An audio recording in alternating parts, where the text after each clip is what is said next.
Welcome to my class. I am Abdus Salam, assistant teacher, Rajshahi Collegiate School, Rajshahi, Bangladesh. My dear viewers, you are learning English easily with me.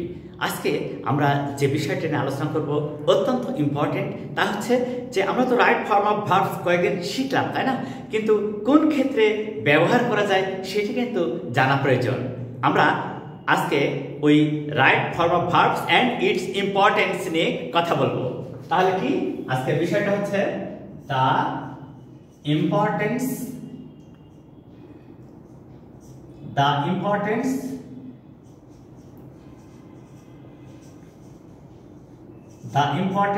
of right form of verbs। আজকে আমরা এই বিষয়টা নিয়ে কথা বলবো। তাহলে কি বলছে? The importance of right form of verbs. অত্যন্ত একটা গুরুত্বপূর্ণ বিষয়, যা শুরু থেকে শেষ পর্যন্ত ভিডিওটা দেখলে তোমাদের অনেক মজা লাগবে এবং অনেক সহজে এই রাইট ফর্ম অফ ভার্বস শিখতে পারবে এবং এটা বাস্তবে প্রয়োগ করতে পারবে। আশা করি তোমরা আমার সাথে আছো। এবার দেখো যে আচ্ছা, আমরা অনেক সময় বলি না, আমি তাকে হাঁটতে হাঁটতে যেতে দেখলাম। তাহলে কিভাবে লিখবো?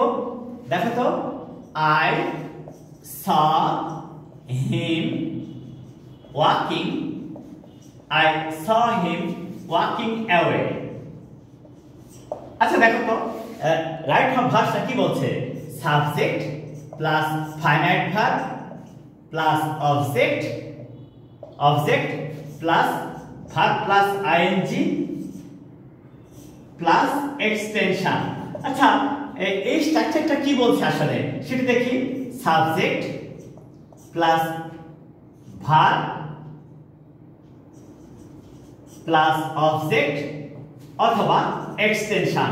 এই যে চমৎকার একটা ছোট স্ট্রাকচার ব্যবহার করে কত সুন্দর করে লেখা যায়। কি বলছে? আমি তাকে হাঁটতে হাঁটতে যেতে দেখলাম। খুব মজা লাগে একটা বিষয় ভাবতে যে বাংলাতে যখন একই ক্রিয়া পরপর উল্লেখ থাকে, ইংরেজিতে কিন্তু ভিন্ন। মজা হলো যে ফাইনাইট ভার্বের পরে ওই যে পরপর যে দুইটা ক্রিয়া আছে না, একই ওয়ার্ড, ওইটাকে ভার্ব প্লাস আইএনজি করলে কিন্তু হয়ে যায়। তাহলে আমরা আবার ওই একই স্ট্রাকচারটা অন্যভাবে দেখার চেষ্টা করি, তো কিভাবে সেটা করা যায়। স্ট্রাকচার একই থাকবে কিন্তু আমাদের কথা থাকবে ভিন্ন। স্ট্রাকচারটা একই, যেমন দেখো, I saw him running towards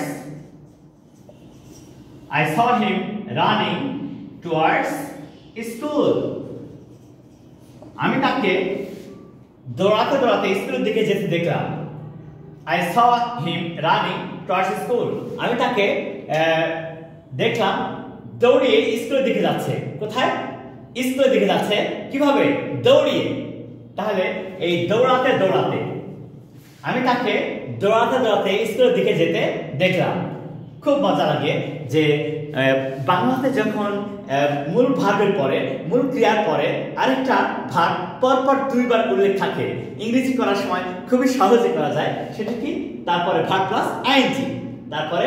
plus ING করলে কিন্তু হয়ে যায়। সহজ, একেবারে সহজে এটা আমরা করতে পারি। তারপরে আমরা এখানে দেখতাম যে সে গান গাইতে গাইতে আসলো। She came singing। সে গান গাইতে গাইতে আসলো। She came singing। Subject plus finite verb plus non finite verb. কিন্তু ওই যে আমাদের স্ট্রাকচারটা কিন্তু আমরা চেঞ্জ করিনি। সেটা কি? যখনই মূল ভার্ব অর্থাৎ ফাইনাইট ভার্ব এর পরে বাংলা ক্রিয়াটা পরপর উল্লেখ থাকে, তখনই সেটা হবে ভার্ব প্লাস আইএনজি। যেমন সে গান গাইতে গাইতে আসলো। এই যে সে গান গাইতে গাইতে আসলো।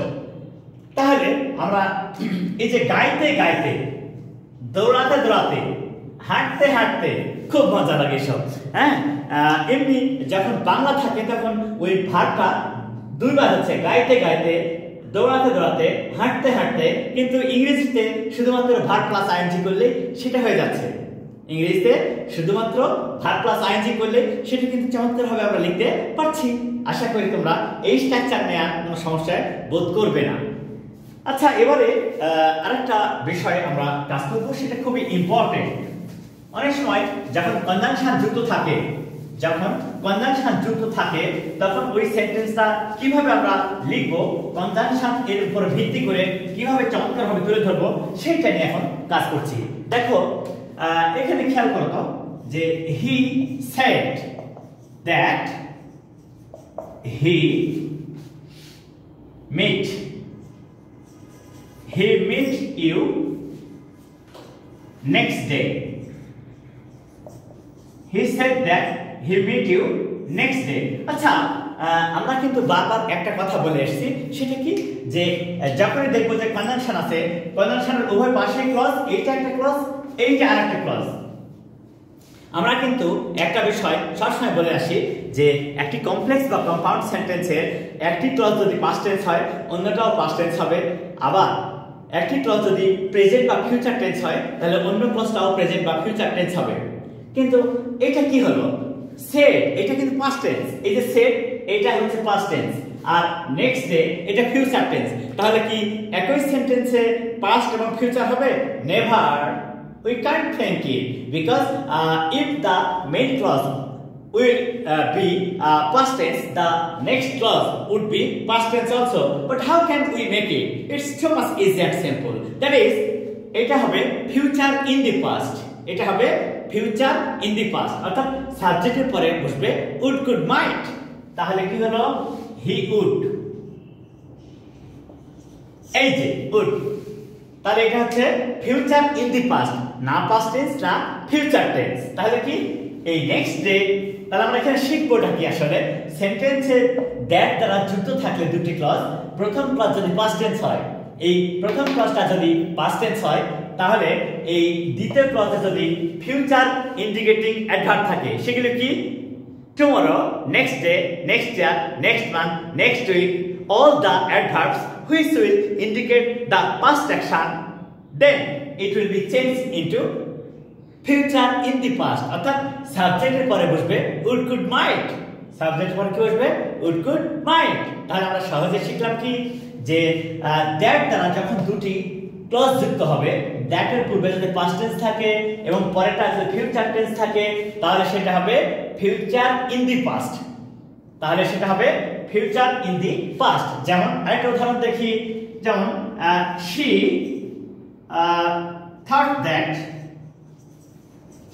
thought that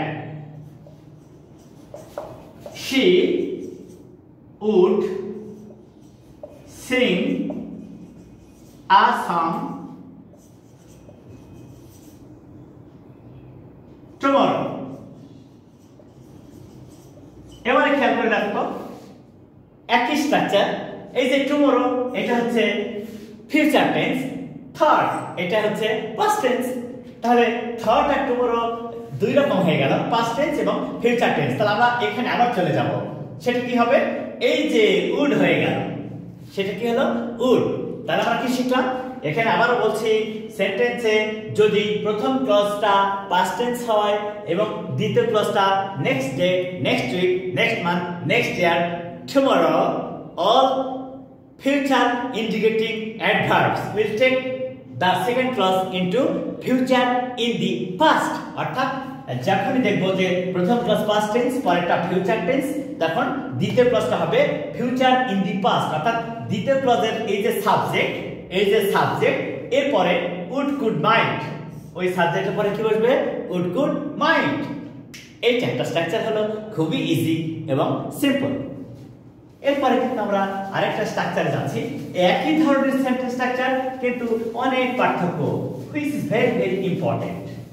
which is very very important. আশা করি তোমরা এটা ফলো করবে এবং খুব সহজেই কারেক্ট ইংলিশ লিখবে। আমি কিন্তু বারবার একটা কথা বলেছি তোমাদেরকে, এই স্ট্রাকচার গুলো আমরা ব্যবহার করব শুধু কারেক্ট ইংলিশ লেখার জন্য, because the objective of my channel is to help you to write English correctly and to speak English nicely. Okay, দেখো, he said to me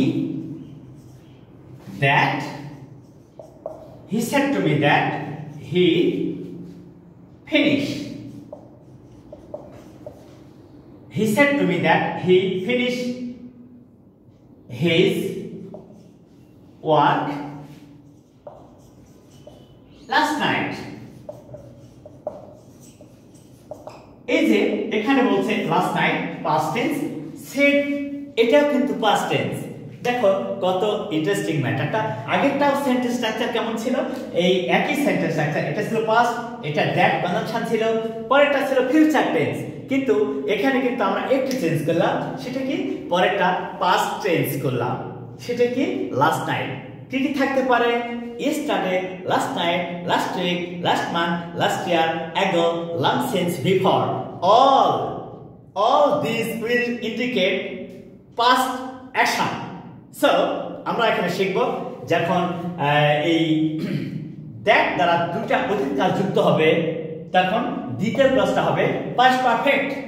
তাহলে আমরা কি শিখলাম, when two clauses will be added by the conjunction that, the second clause must be past perfect, that is had finished। এইটা তাহলে আমরা কি শিখলাম, আমরা শিখলাম অনেক সহজে, সেটা কি that দ্বারা যখন দুটি অতীতকাল, এই said ও past tense, last night ও past tense, তাই that দ্বারা যখন দুটি অতীতকাল যুক্ত হলো, that এর পূর্বে past tense থাকলে পরেরটা past perfect। আমরা কিন্তু বারবার একটা কথা বলেছি যে simple past, what is that? Simple past verb will take past form যখন ভার্বের পরে, ভার্বের পূর্বে সাবজেক্ট এবং ভার্বের পাস্ট ফর্ম থাকবে, that is simple past or past indefinite. আর পাস্ট পারফেক্টটা কি, too much easy, that is subject plus auxiliary verb had plus ভার্বের past participle form, past perfect.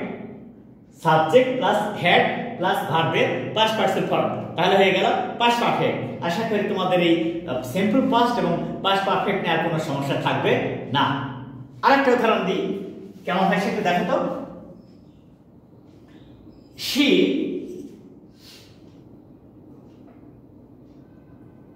said that she had made a new plan yesterday। এবারে দেখো এই সেন্টেন্সটা কেমন হচ্ছে, একেবারে সহজ। কি, yesterday, so that is past, said that is also past। তাহলে এই that conjunction complex sentence, দ্বিতীয় ক্লজটা কি past perfect, দেখো কেমন হচ্ছে। সে বলেছিল যে গতরাতে সে তার কাজটা শেষ করেছিল, এই এখানে বলছে সে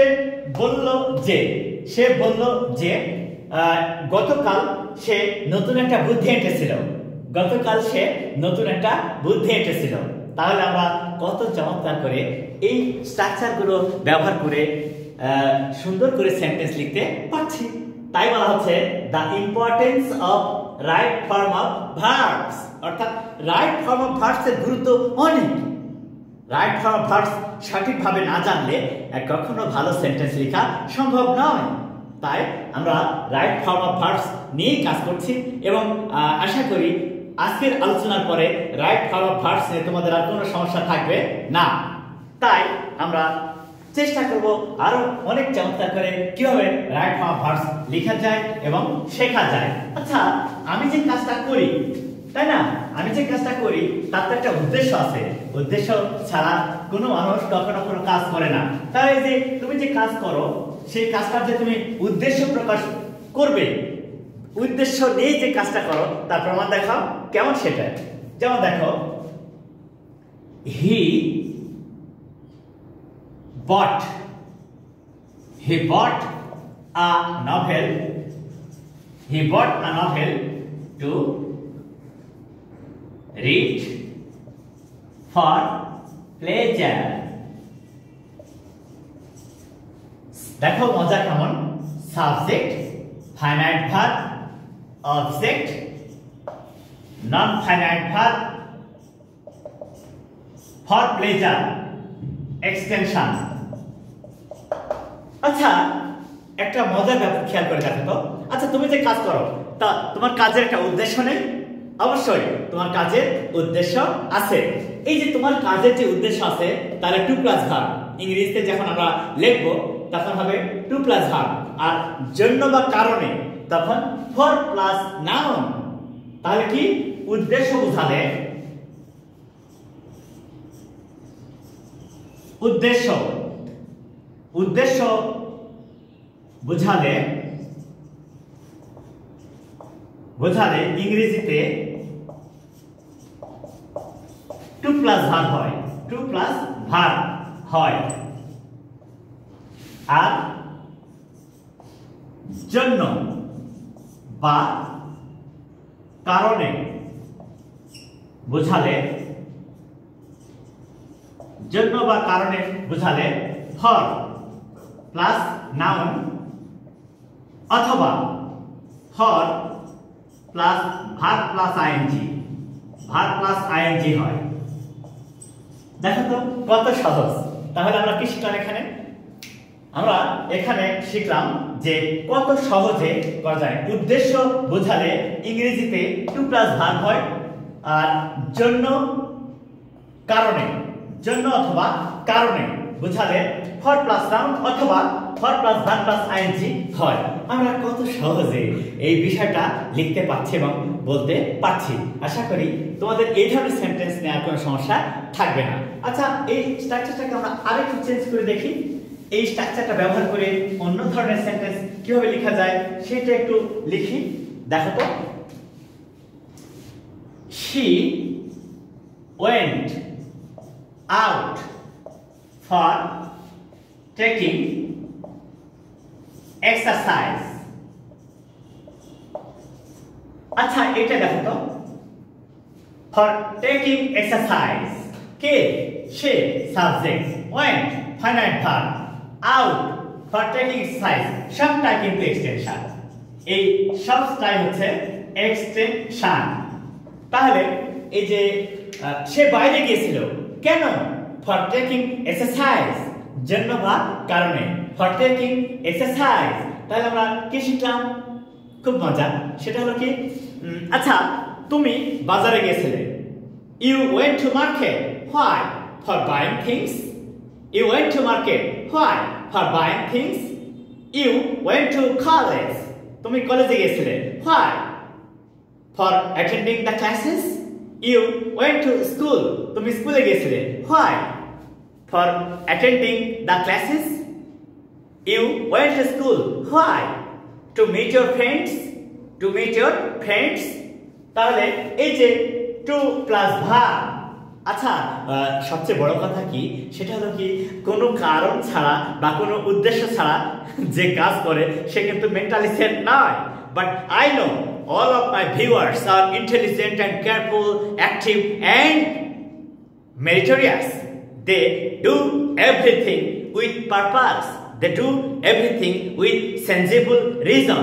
So, my dear viewers, I hope all of you will be very much careful and attentive at the time of doing everything. So, please follow all of my videos from the beginning to the end and learn English better with me, Abdus Salam, Assistant Teacher, Rajshahi Collegiate School, Rajshahi. Please, I would like to request one thing, that is, like my channel, tell your friends and share my channel link to others so that they can be benefited by you also, and subscribe it. Assalamu alaikum.